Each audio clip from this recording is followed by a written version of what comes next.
जय हिंद दोस्तों। आज मैं आप लोगों के लिए मैथ का कुछ इंपॉर्टेंट प्रश्न लेकर के आया हूँ। और अगर आप किसी भी एग्जाम की तैयारी कर रहे हो तो ये आपके लिए इंपॉर्टेंट होगा। तो चलिए देर ना करते हुए हम शुरू करते हैं। तो देखिए दोस्तों, पहला प्रश्न आपका, एक चुनाव में दो उम्मीदवार थे। इसमें कुल 7500 मत पड़े। इन मतों में 20% मतों को अवैध घोषित कर दिया गया। यदि एक उम्मीदवार को वैध मतों का 55% मत मिले हो तो दूसरे उम्मीदवार को कितने वैध मत मिले हैं। तो देखिए दोस्तों, सिंपल सा प्रश्न है।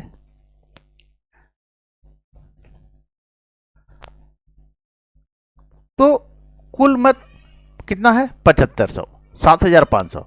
और 20% मतों को अवैध घोषित किया गया। तो कितना में? तो वैध मत कितना होगा? वैध मत 20% तो अवैध घोषित किया गया। तो 7500 का 20% पहले निकाल दीजिए। अगर 20% निकालते हैं तो बचेगा कितना? 80%। तो 80% निकालते हैं तो बटा 100 कर दीजिए। अब इसको काट दीजिए दोस्तों। तो 20 चौके 80, 20 पचे 100, और ये काटिए 15 पचे 75, ये डबल जीरो। तो 15 चौके 60 और डबल जीरो, यानी 6000 मत जो है सो वैध मत हुए दोस्तों। कितना हुआ? तो 6000 मत वैध मत हुए। अब बोल रहा है यदि एक उम्मीदवार को वैध मतों का 55% मत मिले तो दूसरे उम्मीदवार को कितना मिला। तो कुल मत जब भी होता है दोस्तों तो कितना होता है? 100% होता है। 100%। अगर एक को मिलता है कितना? तो 55%। तो दूसरे को कितना मिलेगा? तो 45% मिलेगा। ये तो क्लियर हो गया, ठीक है। तो दूसरे उम्मीदवार को कितना वैध मत मिलेगा? तो 45%। अब इस वैध मत जो है सो 6000 है। 6000 का दूसरे को कितना मिलेगा? तो 45%। तो इस 6000 का 45% निकाल दीजिए। और 45% निकालते 45 बटा 100 हो जाएगा, परसेंटेज में है तो। और काट दीजिए दोस्तों, एक ये डबल जीरो, ये डबल जीरो। अब गुमना कर दीजिए 45 छक्के, तो कितना हो जाएगा? तो 6 पचे 30, 3 हाथ में, 6 चौक 24, 24 3 27, और एक जीरो पड़ जाएगा, ठीक है। यानी दूसरे उम्मीदवार को कितने वैध मत मिले दोस्तों? तो 2700। यही हमारा आंसर हो गया दोस्तों। तो सही आंसर क्या हुआ? तो ए नंबर हुआ दोस्तों। चलिए आगे बढ़ते हैं और नेक्स्ट प्रश्न को देखते हैं। अब देखिए दूसरे नंबर प्रश्न दोस्तों। दूसरा नंबर प्रश्न है, एक चुनाव में एक उम्मीदवार को 84% मत मिले और वह 476 मतों के बहुमत से निर्वाचित हुआ, तो डाले गए कुल मतों की संख्या कितनी है। चलिए देखिए दोस्तों कैसे बनता है। उम्मीदवार को 84% मत मिले और वह 476 मतों के बहुमत से निर्वाचित हुआ, यानी जीत गया। तो पहले को मिला 84%। कितना? 84%। तो दूसरे को कितना मिला होगा? ठीक है। कुल मत कितना होता है? तो जब भी होता है तो 100% होता है दोस्तों। कितना होता है? तो 100%। तो 100% में ये 84 घटा देंगे तो दूसरे को कितना मिलेगा? तो 16%। एक मिनट, यही मैं लिख देता हूं।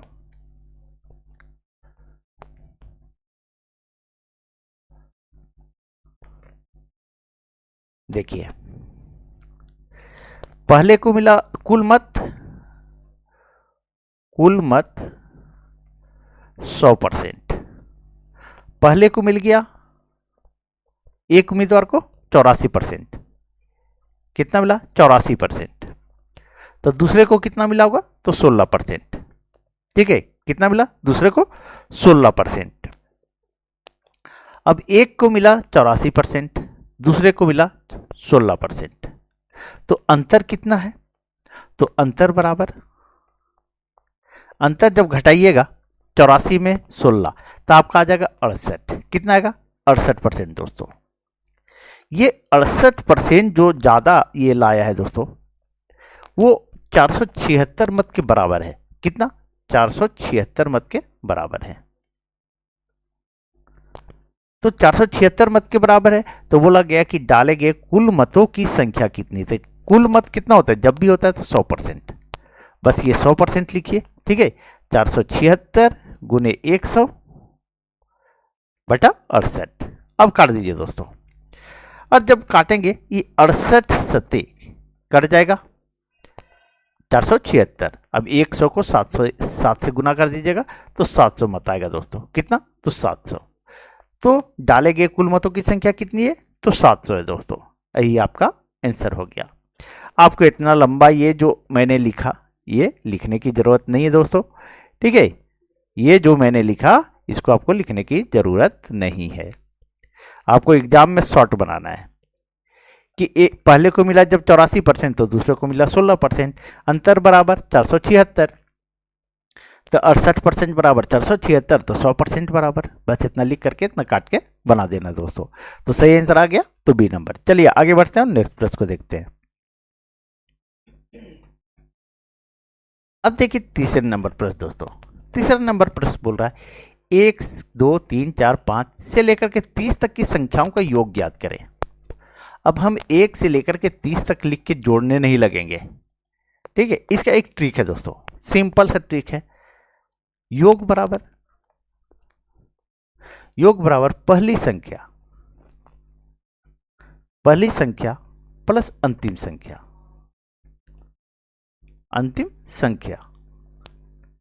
बटा में 2 गुने कुल संख्या। ये फॉर्मूला होता है दोस्तों, ठीक है। अब पहली संख्या कितना है?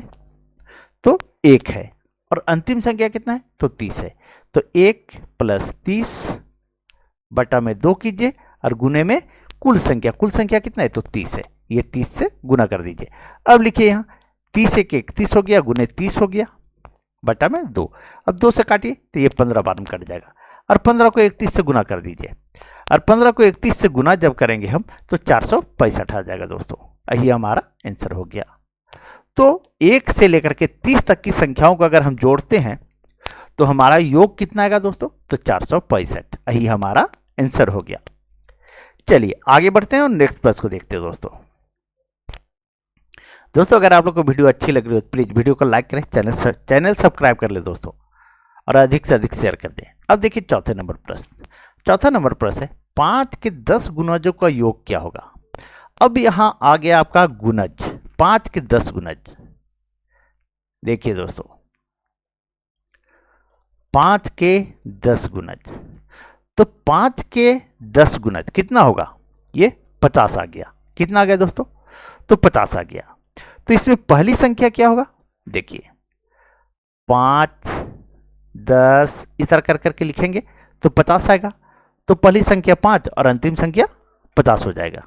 कितना हो जाएगा? 50 हो जाएगा दोस्तों। तो इसका भी फॉर्मूला सेम है। तो योग बराबर पहली संख्या प्लस अंतिम संख्या, शॉर्ट में लिख रहा हूं, बटा 2 गुने कुल संख्या। क्या? कुल संख्या। बस इतना करना है दोस्तों। ये 5 के 10 गुणज बोल रहा है तो 5 दही है 50, बस यही अंतिम संख्या हो जाएगा।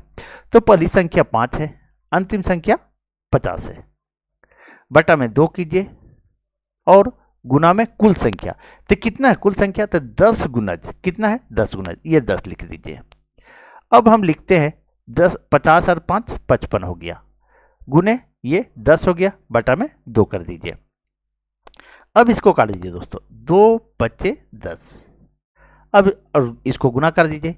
55 को 5 से गुना करेंगे तो कितना आ जाएगा? 5 बचे 25, 5 बचे 25 और 2 27, यानी 275 आ जाएगा दोस्तों। यही हमारा आंसर हो जाएगा। यानी 5 के 10 गुणजों का योग क्या होगा? तो 275 होगा। सही आंसर क्या हुआ? तो बी नंबर हुआ दोस्तों। चलिए आगे बढ़ते हैं और नेक्स्ट प्रश्न को देखते हैं। अगर इस पीडीएफ को डाउनलोड करना चाहते हैं तो आप लोग टेलीग्राम ज्वाइन करें दोस्तों, मैं टेलीग्राम में डाल देता हूं ये पीडीएफ। अब 5वें नंबर प्रश्न देखिए दोस्तों। 5वां नंबर प्रश्न है आपका, एक क्रिकेटर ने पहले टेस्ट में 180 रन बनाए, दूसरे टेस्ट में 258 रन, उसे तीसरे टेस्ट में कितने रन बनाने चाहिए जिससे तीनों टेस्टों में उसके औसत रन 230 हो जाए? कितना हो जाए? तो 230 हो जाए। अब देखिए दोस्तों कैसे बनता है। तीनों टेस्टों का कुल रन, तीनों टेस्टों का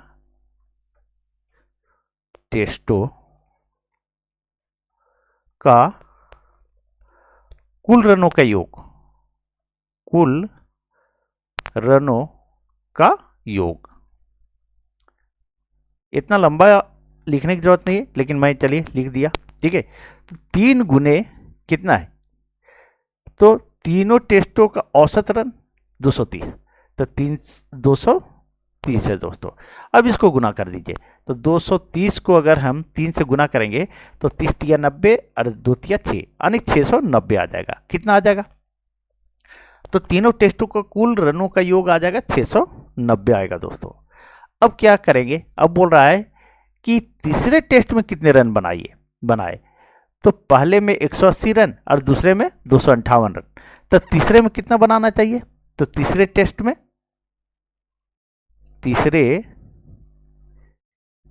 में कितना रन बनाना चाहिए, तो 690 घटाओ कितना 180 प्लस 258। अब इसको जोड़ के घटा दीजिए, तो 690 माइनस इसको जोड़ेंगे तो 8 और 8 5 13, 2 1 3 1 438 आ गया दोस्तों। अब इसको 690 में 438 घटा दीजिए तो 252 आएगा दोस्तों। यही हमारा आंसर आ गया। तो तीसरे टेस्ट में कितना रन बनाना चाहिए, तो 252 बनानी चाहिए। चलिए, मुझे उम्मीद है दोस्तों मैं जो आप लोगों को समझा रहा हूँ वो अच्छी तरह से समझ में आ रही होगी। चलिए अब आगे बढ़ते हैं और नेक्स्ट प्रश्न को देखते हैं। अब देखिए छठे नंबर प्रश्न दोस्तों। छठा नंबर प्रश्न है, कोई धनराशि 20 वर्ष में अपने की दुगनी हो जाती है, वह कितने वर्षों में अपने की 4 गुनी हो जाएगी। दोस्तों एक बार वीडियो को पॉज कीजिए और बनाने का कोशिश कीजिए और बताइए, कमेंट कीजिए किस किस से बन गया। कमेंट जरूर कीजिए कि हाँ सर हमसे बन गया, और टाइम देख करके बनाइए, देखिए कि कितना समय लगता है बनाने में। तो कोई धनराशि 20 वर्ष में अपने की दुगनी हो जाती है, कितने वर्षों में 4 गुनी हो जाएगी। बस प्रश्न इतना ही दोस्तों। तो इसका एक फार्मूला है, T1 बटा T2 बराबर n-1 बटा n-1, ये फार्मूला है। अब T1 यानी टाइम, पहला टाइम बटा नीचे दूसरा टाइम, n ये जो है गुनी जो लिखा हुआ है, दुगनी तिगनी चौगनी वही है। ठीक है, तो 20 वर्ष में कितना हो जा रहा है, दुगनी, तो n बराबर 2, तो 2 - 1 कर दीजिए बटा में। अब T2 निकालने के लिए बोल रहा है कि वह कितने वर्षों में, तो T2 लिख दिए। ठीक है, और बटा में लिख दिए 4 गुनी होता है, तो 4 - 1, ये आ गया दोस्तों। देखिए इसको थोड़ा सा इसको बीच में लिखते हैं। अब इसको घटा दीजिए, 20 बट्टा T2 बराबर, ये 2 में 1 गया तो 1 और 4 में 1 गया तो 3। ठीक है, अब क्या करेंगे, अब इसको ये तिरछा गुना हो जाता है, तो T2 बराबर 20 तिया 60 हो जाएगा। तो ये 60 वर्षों में 4 गुनी हो जाएगी। यही हमारा आंसर आ गया दोस्तों। तो सही आंसर क्या हुआ, तो बी नंबर हुआ दोस्तों। चलिए आगे बढ़ते हैं और नेक्स्ट प्रश्न को देखते हैं। अगर किन्हीं को कन्फ्यूजन हो तो कमेंट कीजिएगा दोस्तों, ताकि भाई अच्छी तरह से आप लोगों को समझा सकूं। चलिए अब देखिए 7वां नंबर प्रश्न, 8% वार्षिक ब्याज की दर से कौन सा धन 4 वर्ष में साधारण ब्याज की दर से 6600 रुपया हो जाएगी। अब इसको ज़्यादा लंबा मैं करूंगा नहीं दोस्तों, शॉर्ट में बताऊंगा, थोड़ा सा आप लोग समझने का कोशिश कीजिएगा। ठीक है, देखिए 8% वार्षिक ब्याज की दर से कोई धन 4 वर्ष में, ये दर है और ये क्या है, समय है। तो हम इसको गुना कर देते हैं, दर बराबर ये 8 गुने 4% यानी 32% आ गया। कितना आ गया, 32%। ठीक है, 32%। तो साधारण ब्याज की दर से 6600 रुपया हो जाएगी। तो 32% और 100% मूलधन होता है, तो 132%, कितना 132% बराबर 6600। ठीक है, कितना 6600। तो 100% बराबर बोल रहा है कि 8% वार्षिक ब्याज की दर से कौन सा धन पूछ रहा है आपका, मतलब मूलधन पूछ रहा है। साधारण ब्याज की दर से 6600 रुपया हो जाएगी, तो वो मूलधन कितना होता है, 100%। कितना होता है, 100%। तो 132% बराबर 6600, तो 100% बराबर, तो 6600 गुने ये 100 ऊपर में आ जाएगा और ये 132 नीचे आ जाएगा दोस्तों। अब काट दीजिए, 11 एकम 11 और ये 2 बचा, 11 दूनी 22, ठीक है, ये कट गया। और 11 छके 66, 2 जीरो दे दीजिए यहाँ पे। अब कटे 12 पचे 60, ये कट गया, 1 जीरो और यहाँ दे दीजिए। अब गुना कर दिए 100 को 50 से, कितना आ जाएगा 5000 दोस्तों। यही हमारा वह धन कितना है, तो 5000, यही हमारा आंसर आ गया। तो सही आंसर क्या हुआ, तो बी नंबर हुआ दोस्तों। चलिए आगे बढ़ते हैं और नेक्स्ट प्रश्न को देखते हैं। अब देखिए 8वें नंबर प्रश्न दोस्तों। अब देखिए 8वां नंबर प्रश्न कह रहा है दोस्तों, 4% वार्षिक ब्याज की दर से 2 वर्ष में किसी धन के चक्रवृद्धि ब्याज और साधारण ब्याज में अंतर 8 रुपया है, तो वह धन ज्ञात कीजिए। दोस्तों मैं मिक्स प्रश्न इसलिए लाया हूं कि देखिए अब क्या है, एसएससी जीडी का एग्जाम भी होगा, ठीक है, बिहार एसएससी का भी लगभग एग्जाम होगा, ठीक है, तो इसीलिए मिक्स क्वेश्चन लाया। अगर आप लोगों को पसंद आ रहा होगा इस तरह के प्रश्न तो मैं मिक्स क्वेश्चन लाऊंगा, आप लोग जैसा कमेंट कीजिएगा उसी तरह करूंगा, ठीक है, नहीं तो अगर चैप्टर वाइज तो जो चल रहा है वो चलने दूंगा। चलिए अब देखिए आपसे अंतर यहां दिया हुआ है दोस्तों, चक्रवृद्धि ब्याज और साधारण ब्याज में अंतर 8 रुपया है, दर जो है 4% है, समय 2 वर्ष है, और धन ज्ञात करने बोल रहा है, यानी मूलधन आपसे ज्ञात करने बोल रहा है। तो अंतर बराबर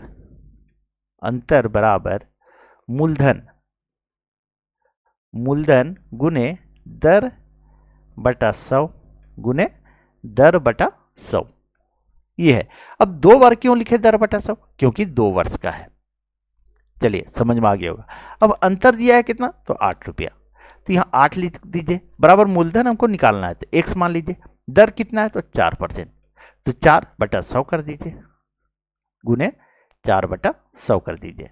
अब काट दीजिए, 4 से काटेंगे तो 25 बार में, फिर 4 से काटेंगे तो 25 बार में। अब x आया, ये तिरछा गुना होता है, तो x बराबर 25 25 से 625 गुने 8, और इसको जब गुना करेंगे तो कितना आ जाएगा, 5000 आ जाएगा दोस्तों। 8 पचे 40, 8 दूनी 16, 4 20, 8 छके 48 और 2 50, आने 5000 आएगा दोस्तों। तो सही आंसर क्या हो गया, मूलधन क्या आया, तो 5000, ये सी नंबर में है दोस्तों। चलिए आगे बढ़ते हैं और नेक्स्ट प्रश्न को देखते हैं।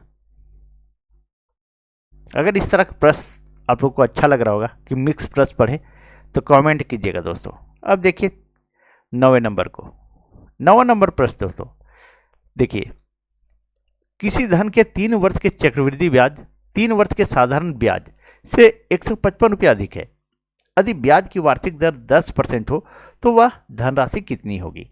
वीडियो को पॉज कीजिए दोस्तों और बनाने का कोशिश कीजिए, देखिए किन किन से बनता है, जिनसे भी बन जाता है कमेंट कीजिए कि हाँ सर हमसे बन गया, ठीक है, मुझे भी खुशी होगी, जो मेरे स्टूडेंट होंगे वो जरूर बना देंगे। चलिए तो देखिए दोस्तों,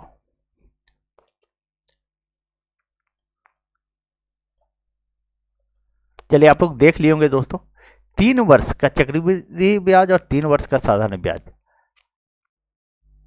साधारण ब्याज 155 रुपया अधिक है, यानी अंतर है, ठीक है, तो ब्याज की दर कितना है 10%, तो वह धनराशि यानी मूलधन यहां भी आपको ज्ञात करने के लिए बोल रहा है, लेकिन ये 3 वर्ष का है दोस्तों, ठीक है, थोड़ा सा अंतर है। तो देखिए इसका फॉर्मूला है अंतर बराबर मूलधन गुने दर बटा 100 गुने दर बटा 100 गुने 300 प्लस दर बटा में 100, बस इतना ही। 3 वर्ष का जब रहेगा 300 प्लस दर बटा 100 कीजिएगा, बस यही अंतर है दोस्तों 3 वर्ष और 2 वर्ष में। चलिए अब अंतर कितना 155 का, तो 155 लिख दीजिए यहां पे, बराबर मूलधन हमारा निकालना है तो x मान लीजिए, दर है कितना है तो 10% है, तो 10 बटा 100 गुने 10 बटा 100 गुने 300 प्लस 10 बटा 100, ये हो गया दोस्तों।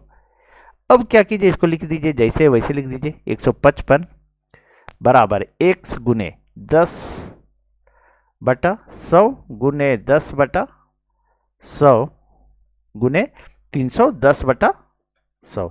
इस लाइन को आपको लिखने की जरूरत नहीं है एग्जाम में, यही 310 कर दीजिएगा दोस्तों। ठीक है, मैं आप लोग को समझने के लिए इतना लंबा किया हूं थोड़ा सा।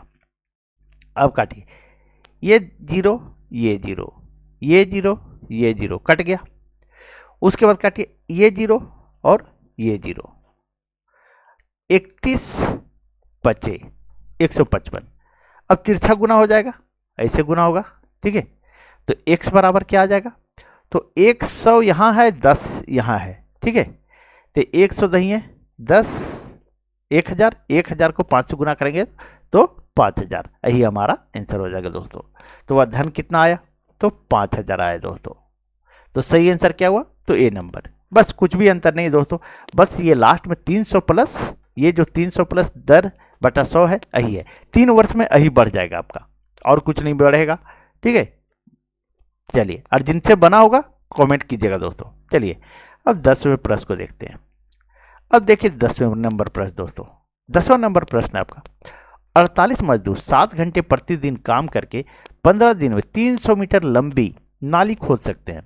90 मजदूर 8 घंटे प्रतिदिन काम करके 35 दिन में कितने मीटर लंबी नाली खोद सकते हैं या सकेंगे। ठीक है, तो इसका एक फार्मूला है दोस्तों, देखिए क्या है फार्मूला।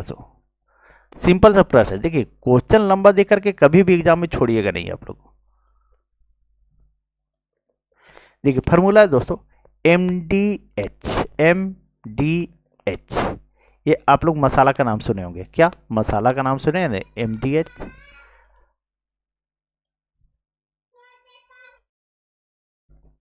तो दोस्तों लिखे MDH, MDH मसाला का नाम सुने होंगे, बटा में W यानी वर्क।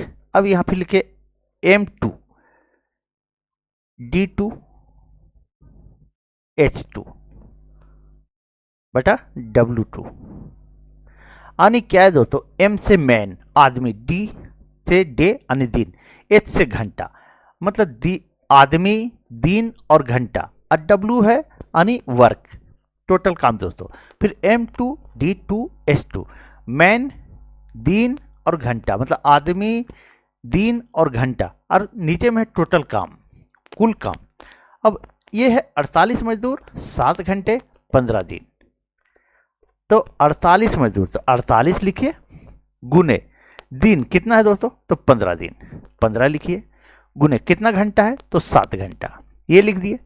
और बट्टा में दोस्तों ये कुल काम कितना करता था, 300 मीटर लंबी नाली खोदता है, कितना, तो टोटल काम करता है कितना, 300 मीटर लंबी नाली खोदता है। अब इसको लिखिए दूसरे को, 90 मजदूर 8 घंटे प्रतिदिन करके 35 दिन में, तो 90 मजदूर 35 दिन में और 8 घंटे काम करके कितने लंबी नाली खोद सकें, कितना, तो अब दिया नहीं, इसको निकालना है, हमको x मान लीजिए। अब काट दीजिए दोस्तों, तो 15 छक्के 90 ये कट गया। अब काटिए 8 छक्के 48 ये कट गया। अब ये 6 और ये 6 कट गया। फिर काटिए 7 5 35 ये कट गया। अब ये तिरछा गुना होता है, क्या होता है, तिरछा गुना। तो x बराबर ये 300 को 5 से गुना कर दीजिए, तो 1500 मीटर तो आए दोस्तों, कितना, 1500 मीटर, यही हमारा आंसर आ गया दोस्तों। ठीक है, तो कितना, तो 1500 मीटर लंबी नाली खोद सकता है, यही आपका आंसर आ गया। तो सही आंसर क्या हुआ, तो बी नंबर। चलिए दोस्तों, अगर आप लोग को वीडियो अच्छी लगी हो तो प्लीज़ वीडियो को लाइक करें, चैनल सब्सक्राइब करें और वीडियो को अधिक से अधिक शेयर कर दीजिए। चलिए कल मिलते हैं, थैंक यू।